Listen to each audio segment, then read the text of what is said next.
magpapatuloy sa video ko ngayon ay shoutout muna sa dalawa nating kababayan. Unahin ko to si James Bautista at siya ay waiting na ng employer. At huwag kang mag-alala kabayan, sa mga darating na seleksyon ay may pag-asa kang maselect. At pangalawa ay itong si Christian Ortiz, waiting siya ng skill test. At huwag kang mag-alala kabayan, kayang-kaya mong skill test. At ang karamihan na bumabagsak lang dyan ay yung hindi nakakarating sa binyo. May nagpahabol pa itong si Noan from Southern Leyte. Shoutout sa iyo kabayan. Ang video ko ngayon ay para sa isa nating kababayan na nagtanong na kung pwede daw bang lumipat ng company dito sa South Korea. Halimbawa, nandito ka na at halimbawa hindi mo nagustuhan yung company, walang overtime, o kaya ang amo ay magulang pagdating sa sahod. Doon sa nakalagay sa kontrata ay may mga hindi nasusunod.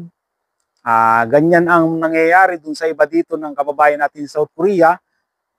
Talagang ang tao ay hindi pare-pareho ng ugali. Kagaya dito sa amin, yung amo ko mabait at yung iba nga kalimitan ay mga kumbaga hindi sila sumusunod sa kung ano yung pinirmahan nating kontrata. Ang totoo niyan, dahil may mga kakilala din ako dito na nagpapa-release, dahil ako nga hindi naman ako nakaranas magpa-release kasi nagustuhan ko na yung company dito kahit minsan ay pasulpot-sulpot lang yung overtime. Pinagtiyagaan ko na dito dahil magaan ang trabaho at mabait ang amo. At dun sa isang kakilala ko nga na nakadalawang release na siya. Una, dun sa company niya, nung na-hired siya, nung unang punta niya dito sa South Korea, dun sa amo niya, nagpa-release siya. Tapos, nakalipat na siya ng company, natanggap sa iba. Ang nangyari ay parang may hindi yata, parang may nakaaway na Pinoy, saka yung naging amo niya sa pangalawang company, ay magulang daw pagdating sa overtime at hindi kumpleto yung binabayad, tapos nagpa-release na naman siya at ito nga nandito na siya sa pangatlong company.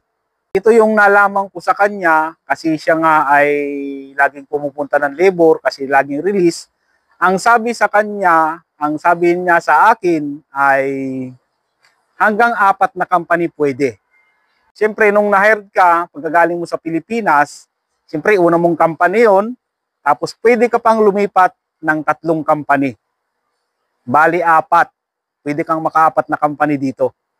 Kung ang mangyayari, dun sa huling company na pang-4 mo ay kumbaga ayaw mo pa rin, ang ibig sabihin nun ay ikaw na yung may problema.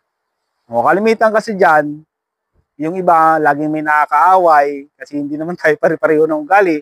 Pag ganun nang nangyari, kung halimbawa iisa lang yung rason, kaya ka lumilipat dahil sa hindi mo nakakasundo yung mga kasama mo sa trabaho, malamang, hindi ako sigurado pero malamang ang ibig sabihin nun ay ikaw na yung may problema. Yung kakilala ko nga na pangatlong company na niya, yung nalipatan niya ngayon, nagustuhan na niya yung company. At doon talaga niya, para sa kanya ay perfect na yung company na yun. Bihira lang ang overtime, at maganda yung mga benefits na binibigay sa kanila, laging nagbibigay ng bonus. At pag kumita daw yung company, nagsishare pa sa mga empleyado pag kumita ng malaki. Kaya yun na yung doon na lang daw talaga siya at hindi na siya lilipat. Kaya nakuha din niya yung company na gusto niya, kahit kunti lang ang overtime. Parang dito lang din sa amin, kahit kunti ang overtime, at least ang amo ko ay mabait, hindi nanggugulang pagdating sa sweldo. Yung ibang company kasi dito, ang ginagawa, pero ito naman ay hindi naman siguro to. Kasi kalimitan kasi dito, every year ay tumataas ang sahod. Ngayon, ang ginagawa ng ibang company, kapag tumaas ang sahod, kasi dun sa ibang company ay may bayad ng bahay, sa amin ay wala. Ang ginagawa dyan, pag tumaas yung sahod dito sa Korea, ang ginagawa ng ibang company ay tinatasan din yung bayad sa bahay. Kaya ang nangyayari, parang baliwala lang din yung increase.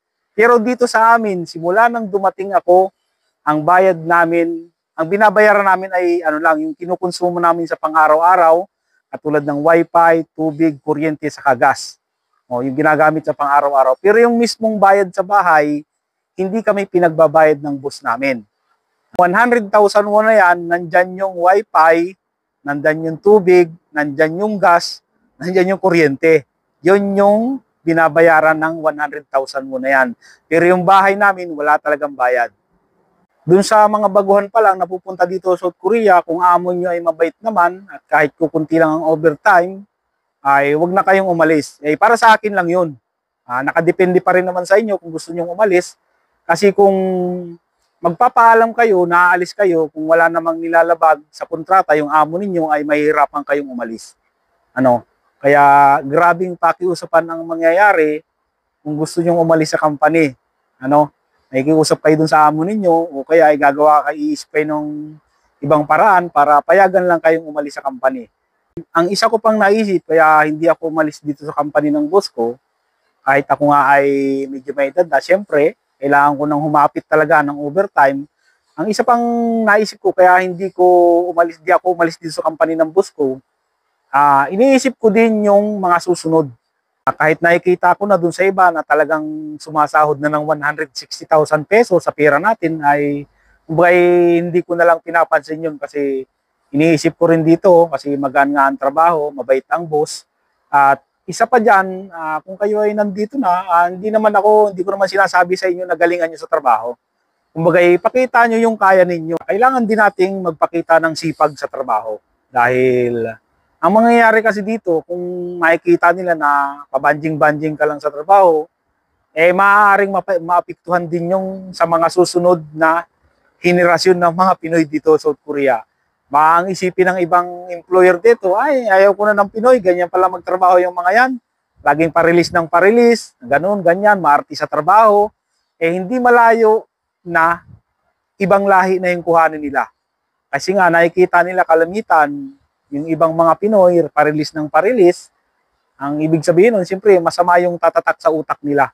Kaya, hanggat maaari, wag na lang lipat ng company. Advice ko lang naman to, nasa inyo pa rin naman yung desisyon. At kumbaga, paalala lang. Siya pa ay napakalaking blessings na kung kayo ay makatungtong dito sa South Korea para magtrabaho. Napakalaki ng diferensya, kahit minimum lang, kahit walang overtime, napakalaki ng diferensya ng sweldo dito sa South Korea kaysa sa Pilipinas. Kaya blessing na kapag kayo ay nakarating dito para magtrabaho. Minsan ay kailangan din nating isipin yung iba, wag lang yung sarili.